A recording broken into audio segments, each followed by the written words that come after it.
बखत दा बेली शाला हर कोई होवे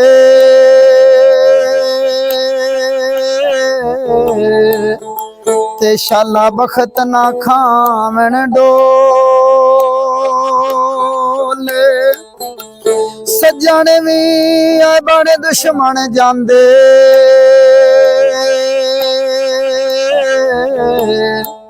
ते जदों बखत नूं पाउंदे रोले ओ दिन तां साथे भले हानी